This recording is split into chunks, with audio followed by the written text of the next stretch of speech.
all of this trouble begin? Living in America. My name's James.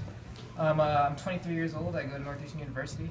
I started breaking when I was 12, 13. I remember it was when I first got into high school at Boston Latin School. There was a breakdancing club. And I remember my exact thought process was, if I know how to dance, girls will like it. I'm trying to impress girls. I'm learning how to b-boy.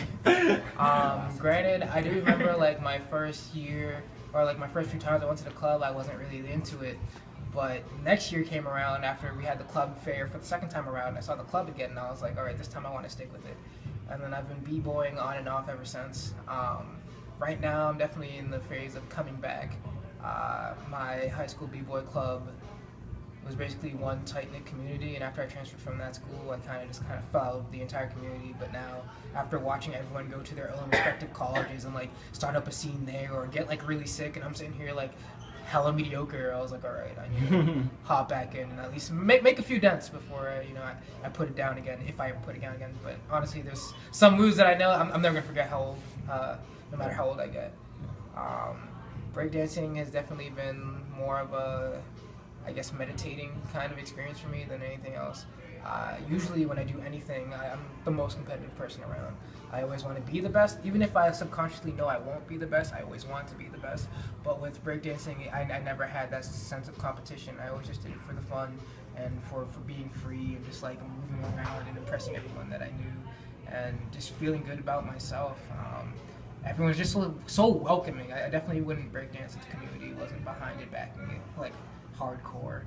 I remember back, you would have like battles and it would be really fun because people who weren't really that good would be like coming and like challenging you, and you'd be like, all right, sit down, let me teach you a lesson real quick, and you'd hop in and you like put them in their place. Well, like it was never a salty experience. It was never like, oh man, I'm gonna get us, it's like a little salty because they're like, all right, well, I want to get it next time. But no one was ever like legitimately hurt or they're feeling because of some stupid battle that happened. And it's great because you come back like, hey, remember that time? And it's like, oh bro, don't bring that up. And it's honestly like really liberating experience. What I'm working on now in terms of my breakdancing is it's kind of funny because I feel like the reason that I feel like I kind of plateaued a little bit, and that's definitely because I never actively tried to like get better. I always did it for like the fun or do whatever. I'd show up to practice and I just kind of fiddle around on the floor and did what I thought was fun. So like there was definitely a period when starting out where you're like looking at videos, tutorials, trying to do this move and that move. But then like as you get into it, it's no longer about like, hey, come to practice and we're gonna teach you this. It's, hey, come to practice and explore yourself and what you can do. And I definitely just stopped that period of trying to self-improve myself, but I hope to do that in the future. Fresh. So would you say, if you've accumulated everything, if you accumulated all the years you've been breaking, how many years would you say it was? Ooh, if I accumulate all my years, probably 4 or 5. 4 or 5? Yeah, it's been a while, maybe even more than that. Cool. Let's go like Yeah. 4.5 minutes.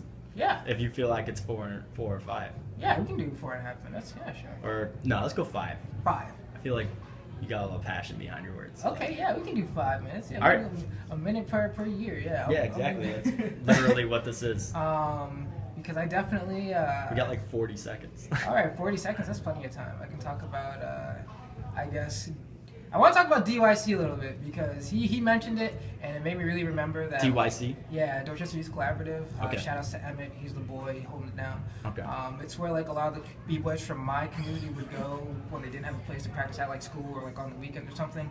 And like K Square and like Tongue and like everybody would just like help us grow and develop. And I definitely wish I went there more, but I did go back like semi recently, and it's like the mood never changes, the vibe never changes, because really it's just like a room. It's just a room with some like graffiti on the wall, and it honestly looks pretty run down and sus. Yeah. But like to us, it's not run down. It's that spot, and we love it. Yeah.